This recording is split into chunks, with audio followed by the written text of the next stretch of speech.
오늘 저희는 이제 이 3권 11장부터 시작을 해서 19장까지 이르는 믿음의 혜택, 다른 말로는 칭의, 이렇게 되는 내용을 우리가 보도록 하겠습니다. 이것을 왜 믿음의 혜택이라고 제가 이렇게 명명을 하게 되어졌느냐면, 우리가 믿음이라고 했을 때 우리가 중생이라는 개념을 좀 떠올리면 좋겠고요. 중생의 경험을 한 사람, 경험을 했다는 것은 결국 무엇을 의미하느냐라고 하는 것입니다. 우리가 중생을 했다라고 하는 것을 우리가 중생의 과정을 설명하게 할 때 믿음을 심는 거라고 이렇게 이야기를 하잖아요. 그러면 중생이 되어졌다라고 할 때 항상 떠오르는 것이 뭐냐? 이게 우리가 경험을 했을 때, 중생은 하나님께서 성령 하나님이 하시기 때문에 우리가 깨달을 수는 없지만 그 순간은 경험은 우리가 떠오를 수가 있죠. 예를 들면 웨슬리의 경험이라든가 마틴 루터의 경험이라든가 그다음에 찰스 스펄전의 경험이라든가 이런 경험들을 우리가 통해서 깨달아지는데 이게 다 공통적이죠. 근데 죄에 대한 거잖아요. 죄에 대한 거거든요. 조지 왓필드도 그렇고 우리가 기라성 같은 분들의 다 내용은 일치합니다. 죄의 문제입니다. 그런데 믿음의 혜택이라고 하는 이 말이 이제 그렇게 해서 나왔다 이 말입니다. 믿음의 혜택이라고 하는 것이 이 믿음이 주어졌을 때, 다시 말해서 경험을 하게 되어졌을 때 죄에 대해서 깊은 위험성과 죄들을 깨닫게 되었을 때 그것에 사유함이 있다는 것을 알게 되어지는 것, 그것을 저는 혜택이라고 본 것입니다. 그래서 칭의다 이렇게 말할 수 있는 겁니다. 그래서 칭의라고 하는 단어를 떠올리면 우리가 항상 두 가지를 떠올려야 한다고 칼빈 선생은 나중에 이제 뒷부분에서 이렇게 말을 합니다. 첫 번째는 죄들의 용서라는 것이고, 그 다음에는 전가라는 뜻이다 이렇게 말합니다. 그래서 죄들의 용서에 대한 선언이잖아요. 죄들의 용서에 대한 선언이고, 그 다음에 정가, 의의 정가잖아요. 의의 정가거든요. 죄들의 선언과 정가된 의가 칭의의 그 요소의 두 가지라고 한다면, 정가된 의를 나중에 칼빈이 밝힙니다만은 이게 순종의 정가라고 보셔야 돼요. 순종의 정가. 그러면 순종의 정가면 바로 삶과 연관이 있는 거겠죠. 그래서 이제 이렇게 연결되어져야 돼요. 칭의에서 정가된 의의 요소가 있고 그것은 순종의 정가고 삶과 관련되어진다는 것. 그 다음에 용서의 선언이라고 하는 것에 용서에 대한 의미를 우리가 파악해야 되는데, 우리가 영어로 보면은 forgiveness라는 단어를 쓰기도 하고 그 다음에 remission이라고 하는 단어를 씁니다. 보면은 여러분 책들을 보시면 remission이라는 단어와 forgiveness인데 보통 번역들을 두 개 다 용서라는 단어로 번역들을 해버리기 때문에 우리가 좀 헷갈리는 부분들이 있습니다만은 remission이라고 하는 단어를 특별히 성경에도 두 개가 써져 있어요. remission이라는 것이 한 7번, 8번 써져졌고 용서라고 하는 것도 한 9번 정도 제가 그리스어로 되어 있는 걸 제가 봤습니다만은, 그럼 그때 경우들을 잘 보셔야 돼요. 잘 보시면 조금 차이가 있어요. 내용은 같은 겁니다. remission이라고 하는 것은 이 하나님의 입장이라고 보셔야 됩니다. 하나님의 입장에서 우리를 향하여 내가 너를 미워하지 않겠다. 미워하지 않겠다라고 하는 것에 의미가 있는 거예요. 그래서 나중에 칼빈은 이 사면이라는 말을 어떻게 해석하느냐면은 사면은 하나님의 자비를 향하여 있는 거다. 이렇게 이제 설명을 하거든요. 그래서 여러분 그 레미션이라는 이런 사면이라는 단어가 나오면 하나님이 나에 대하여 악한 감정이 없다라고 하는 것. 그러니까 용서하신다라고 하는 말이에요. 그래서 하나님 나를 향하여 있는 이 진노와 저주를 주님께서 내가 더 이상 너를 향하여 미워하지 않을 거야 라고 하는 의미로 우리가 이제 이 사면이라는 단어를 쓰고요. 그 다음에 forgiveness라고 하는 것은 당연히 하나님께서 용서하시는 것이지만 이것은 우리의 입장으로 봤을 때 지워진다거나 보통 그러잖아요. 흰털의 양처럼 뭐 희게 하옵소서, 뭐 우슬초로 씻어주옵소서 이렇게 말할 때의 개념들이거든요. 그럴 때는 우리가 이 죄가 덮여진 것이기 때문에 이 용서가 덮여진 거잖아요. 덮여진 것이니까 하나님이 저를 죄인으로 더 이상 보지 말아 주십시오라고 하는 그런 개념. 우리의 입장에서 하나의 고백의 입장에서 forgiveness다. 사면이라는 단어를 쓰지 않고 forgiveness 쓰면 안 됩니까? 써도 되죠. 제가 말하는 것은 측면의 이야기를 지금 하고 있는 것이죠. 그래서 용서의 선언이다라고 하는 말할 때는 주로 이제 레미션의 말이 오히려 더 어느 쪽으로 볼 때는 가깝고 그러나 forgiveness라고 하는 단어도 틀리지는 않는 말이죠. 당연히 같은 말인데요. 보는 측면의 차이가 있는 것이죠. 그래서 용서의 선언이라고 할 때는 이 두 가지 의미를 다 가지고 있어야 된다. 덮었다라고 하는 개념과 remission이라고 하는 하나님의 자비로 향하여 있어야 되는 것. 하나님이 저에 대하여 이제 노한 감정을 가지지 않는, 화를 내시지 않는다. 화 풀었다. 이런 개념을 우리가 사면이라고 하는 것에 두고 있으면 좋겠다라고 봅니다. 우리가 징에 대한 이야기를 우리가 지금 들어가게 되어지는데 해설자용에 보시면 해설자용 481페이지와 482페이지에 보면은 칭의에 대한 개념을 설명하기 위하여서 네 가지 또는 5가지를 제가 소개하고 있습니다. 그래서 그것을 여러분들이 꼭 정리를 한번 했으면 좋겠다 생각을 합니다. 481페이지에 보게 되어지면 특별히 첫 번째 우리가 칭의라고 하는 내용으로 들어가기 전에 오늘 제가 화면을 하나 다른 걸 해가지고 제가 쓰도록 하겠습니다. 그래야 이제 정리하기가 쉬워서 칭의에 대한 이야기를 하려면 첫 번째에 이신칭의, 칭의라고 하는 이 개념, 의롭다, 여긴다 이런 개념의 뜻이 뭐냐? 그러니까 영어로 말하면 justification이라고 하는 뜻이 뭐냐? 왜 그런가 하면 자칫하면은 우리가 이 뜻을 가질 수 있기 때문입니다. righteousness, make righteousness 이 개념을 가질 수 있기 때문에 이 뜻에 대해서 칼빈 선생이 이야기하죠. 그 오지안더라고 하는 루터파 학자의 예를 들어서 이것을 자세하게 칼빈이 설명을 합니다. 그것을 우리가 아마 여러분들이 이 책에서 여러분들이 아마 보실 것 같아요. 그 5항에서 12항까지의 길게 칼빈이 이야기를 하고 있고요.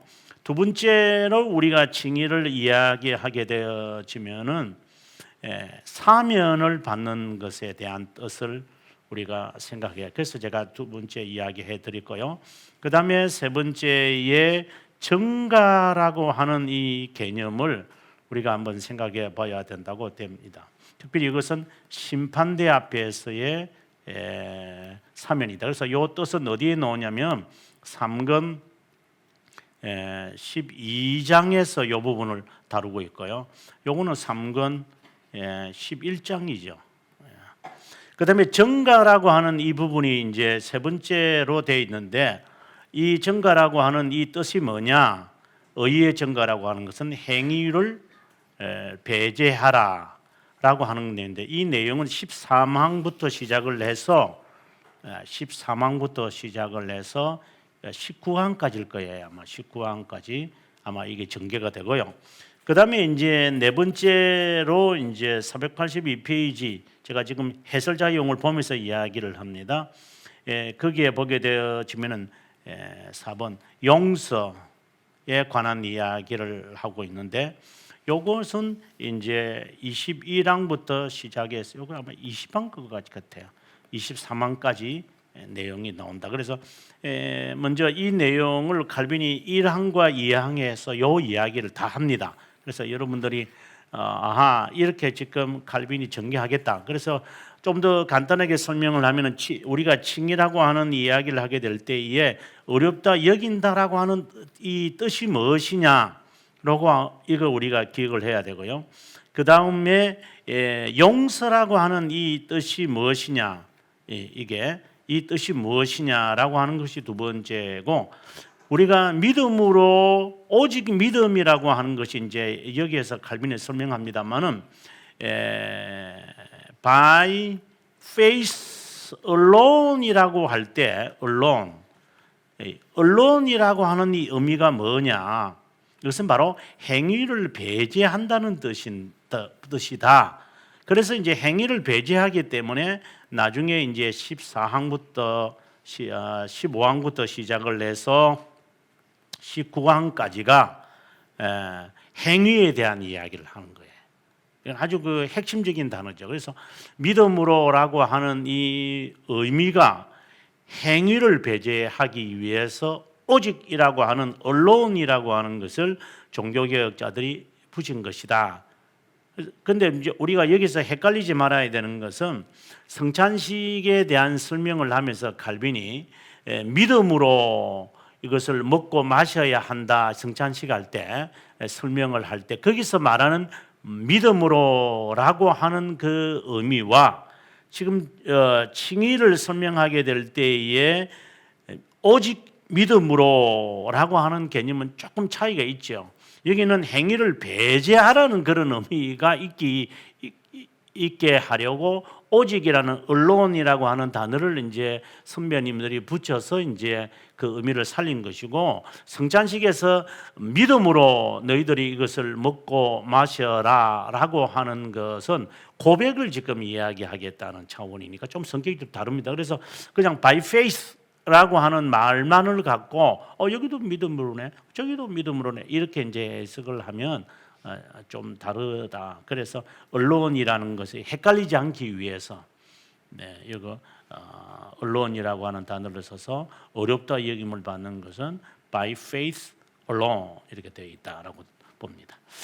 자, 그러면은 우리가 다시 본문으로 다시 돌아와서 이제 한번 가보도록 하겠습니다.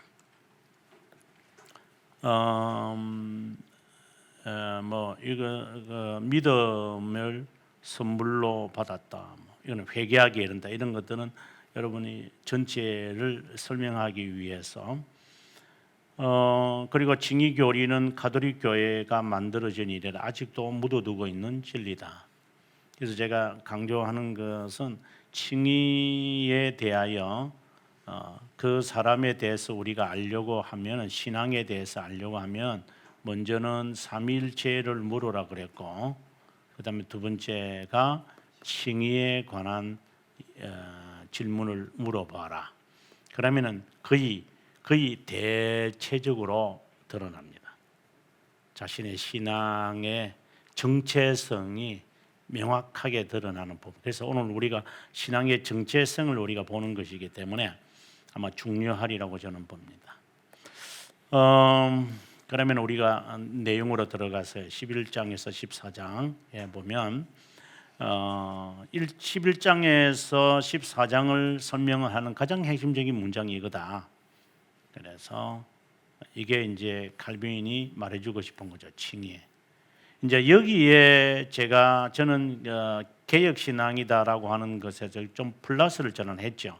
그러니까 용서, 정가 그 다음에 하나 더 있는데 칼빈도 이게 설명을 하고 있는데 칼빈은 이제 그것은 그렇게 중요하게 생각하지 않은 것 같아요. 바로 화해다. 화해, conciliation이라는 화해라고 하나님과 우리와의 화해가 되어졌다. 이걸 다른 말로 한다면은 접근이라는 단어로도 설명할 수 있어요. 그 벨지카에서는 화해라고 하는 단어를 쓰지 않고 접근, access 이런 단어를 써요. 하나님께 접근해 가는 이제 그 이야기. 그래서 우리가 죄들의 용서를 받았으니 하나님께 우리가 아들을 힘입어 그를 힘입어 하나님께로 나아가자. 이제 이렇게 돼 있죠. 접근한다는 거거든요. 그래서 그런 의미로 쓰는데 저는 화해라고 하는 단어를 넣으면 좋지 않을까 이런 생각을 합니다. 그럴 수 있는 게 나중에 이제 칼빈이 이제 이 화해라고 하는 단어를 설명을 하면서 같은 의미인데 접붙임이라는 단어도 쓰고 그다음에 같은 의미로 내주하심이라는 이 단어를 같이 사용을 해요. 그래서 우리가 화해 어떤 부분에서는 화해, 어떤 데에서는 내주하심, 어떤 부분에서는 접붙임. 그래서 화해, 내주하심, 접붙임 이것을 다 가리켜서 땅땅어라고 해야 됩니다. 안경인데 이것을 안에다가 쓰겠습니다. 땅땅. 그래서 동그라미 2개 했습니다. 언약입니다. 언약이 되버렸어요. 언약. 언약이라고 하는 단어 안에 이것이 다 포함되어 있다. 이렇게 보셔야 됩니다. 어떻게 이거 되지? 참 이상하다. 제가 그냥 여러분에게 질문한 거고요. 지금 제가 말씀드리고 싶은 것은 이 칭의의 3대 요소, 칼빈은 2가지만 이야기하고 있는데 화해를 넣어서 화해가 이런 뜻이다, 이게 다 같은 뜻이다 보는 관점의 차이거든요. 이것이 다 언약이라는 관점으로 다 향해 있다라는 것을 알면 그 사람은 진짜 많이 아는 거예요. 근데 언약하고 무슨 관계가 있어요? 이렇게 하면은 이 답을 찾으시려면 돌트레이트 2장에 있는 내용을 보셔야 돼요. 돌트레이트 2장의 내용이 뭐냐면은 그리스도의 제한된 구속에 대한 이야기를 하잖아요. 그죠? 제한된 구속의 이야기입니다. 이게 제한된 구속. 제한된 구속의 내용의 핵심이 뭐냐면 그리스도의 죽으심입니다. 그리스도의 죽으심. 그리스도의 죽으심과 언약을 연관짓고 있는 것이 2장의 핵심입니다. 이걸 어떻게 해서 답을 찾아내느냐면 고린도전서 11장 25절에서 보시면 돼요. 예수님이 뭐라고 하셨냐면 25절에서 예수님께서 그와 같이 또한 잔을 가지시고 이르시되 이 잔은 내 피로 세운 새 언약이니 너희가 이것을 행하여 마실 때마다 나를 기념하라 하셨으니 너희가 이 떡을 먹고 이 잔을 마실 때마다 뒷말을 이제 반복하신 거죠. 뭐라고 했느냐면은 주의 죽으심을 오실 때까지 전하는 것이니라. 죽으심과 26절에서는 죽으심이 나오는데 죽으심과 25절에 나오는 새 언약을 주님은 관계를 짓는 거예요. 그것이 돌트레이터 2장의 제한된 구속의 핵심의 단초예요. 그러니까 죽으심이에요. 이 모든 것은 이 지금 이 칭의는 그리스도의 죽으심과 연관 안 짓고 이 2가지 이게 2가지가 있습니다만 그리스도의 죽으심과 연관 안 지으면 돼요. 이게 복음이죠. 그래서 이것이 다 합하여 어디로 가느냐? 언약이라고 하는 것으로 향하여 여기에 있는 거예요. 상당히 흥미있죠. 동그라미 2개예요. 동그라미 2개. 자, 어쨌든 이건 서론이니까 하나하나 제가 설명해 드릴 거예요, 여러분께서. 계속해서 우리의 의를 건전하게 분석해 보면 우리의 의, 그리스도의 의 이렇게 서로 분간이 되는데 유일한 소망이 하나님의 자비에만 놓여져 있다. 하나님의 자비에 있다. 아까 제가 뭐라고 했냐면 이게 사면이라고 하는 측면의 모습인 겁니다. 하나님의 자비를 향하여 죄 용서의 개념을 하나님의 자비함에서 나를 바라보도록 내가 향하여 있을 때 사면이라는 단어를 이제 특별히 쓰는 경우가 있죠. 뭐 용서를 썼다고 해서 뭐 잘못된 건 아니죠. 그러나 바로 이 부분을 특별히 이야기하게 될 때 이제 그렇습니다. 그리고 나면 그 다음에 이신칭의는 하나님께는 영광, 우리에게는 양심의 평화를 안겨다 줍니다. 이게 13장에서 칼빈이 말하는 2가지죠. 평화와 영광. 끝으로 비중생된 자의 덕행은 의를 위한 어떤 가치도 가지지 못한다. 그래서 행위에 대한 이야기. 오직 믿음이라는 것이 이제 그 행위를 배제하는 거다. 이제 이런 이제 이야기 자연스럽게 나옵니다. 복음 중에 복음이다. 진리 중에 진리다. 구원의 절대적인 의미가 있다. 오시안드의 잘못된 설명 우리가 한번 보도록 하겠습니다. 자, 정의 부분을 들어갑시다. 율법하에 저주받은 인간이 구원을 회복시키는 유일한 수단은 믿음입니다. 이렇게 이제 믿음의 뜻을 칼빈이 이제 말하고자 합니다. 믿음은 하나님의 은총을 인간에게 주어 열매를 맺게 합니다. 하나님의 너그러움으로 말미암아 우리에게 그리스도가 주어졌다는 것이죠. 믿음으로 그분을 붙잡고 소유합니다. 그분과 함께 함으로 원리론적으로 이중 은혜를 받습니다. 그 첫 번째 은혜는 화해된 심판자 앞에서 은혜로운 아버지를 갖게 되었다. 그래서 접근이라는 단어로 해석을 하면 조금 더 쉬운지 모르겠어요. 하나님께 접근하게 되어졌다. 하나님의 자녀로서 이렇게 되겠죠. 그리스도의 2번째는 그리스도의 영은 성화된 우리를 부끄럽지 않는 거룩한 삶으로 되어진다. 이거는 이제 정가라고 하는 뜻을 갖고 있다고 제가 이야기했습니다. 그 다음에 계속해서 한번 읽어보겠습니다. 하나님 앞에 우리의 입장이 무엇인지 이해하지 못하거나 우리에게 내려진 심판을 이해하지 못하면 구원이 세워진 기반을 가질 수 없고 하나님을 향한 경건의 성장 기반 역시 가질 수 없을 것입니다. 그래서 앞서 제가 설명할 때에 칭의에 대한 설명에서 요소의 이신칭의가 있고 그 다음에 심판대 앞에서의 사면이 있다 이렇게 했는데 요거는 나중에 요거는 이제 12장에서 자세하게 칼빈이 설명할 거니까 그때까지 우리가 미루었으면 좋겠고요. 그럼 칭의의 개념에 대해서 우리가 한번 들어가 보도록 합니다. 하나님 앞에 어렵다 여겨지는 것, 믿음으로나 선행으로 어렵다 여겨진다라는 표현들입니다. 하나님의 심판에서 인간이 어렵다고 여겨질 때에 중요한 것이죠. 이게 여겨질 때 그분의 의로 인해 수용될 때 이 다 같은 말이죠. 인간을 어렵다고 여겨진다. 하나님께서 불법을 혐오하시기 때문에 저희는 그분 앞에 은혜를 결국 발견할 수 없다. 하나님은 진노와 복수만이 있을 뿐이다. 죄가 있는 곳에 그렇다.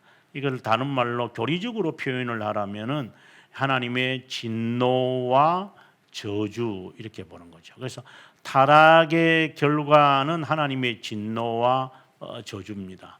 이것이 예수 그리스도가 짊어지시는 겁니다.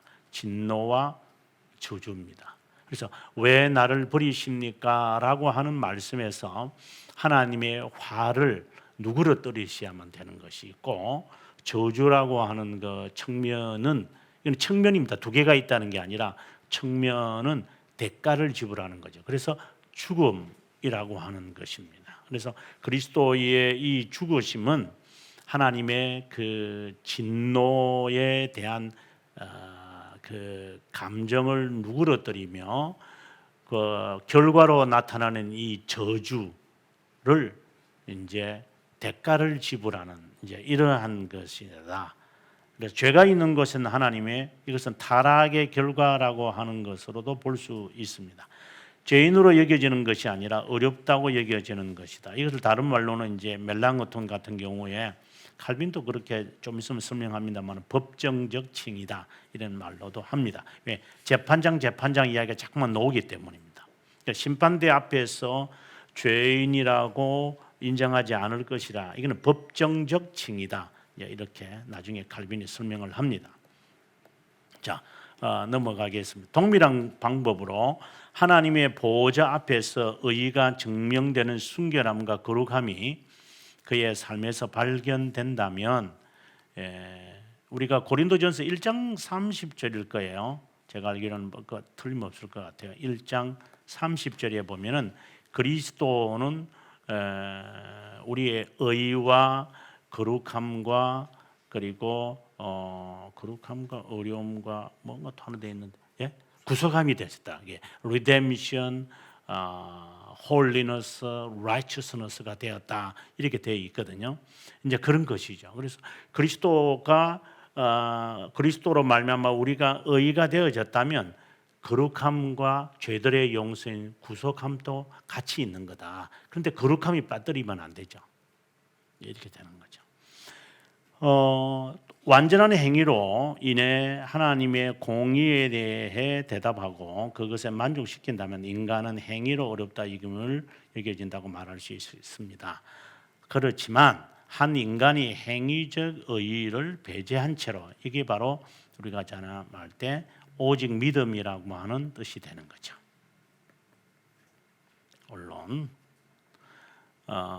그리스도의 의를 붙잡을 때 인간의 행위를 가지고 그리스도의 의를 붙잡는 것이 아니라 그런 것이죠. 이게 또 의를 잊고서 하나님 앞에 죄인으로서가 아니라 의인으로 나타날 때 믿음으로 어렵다 여겨질 것입니다. 아주 자세하게 말한 것 같아요.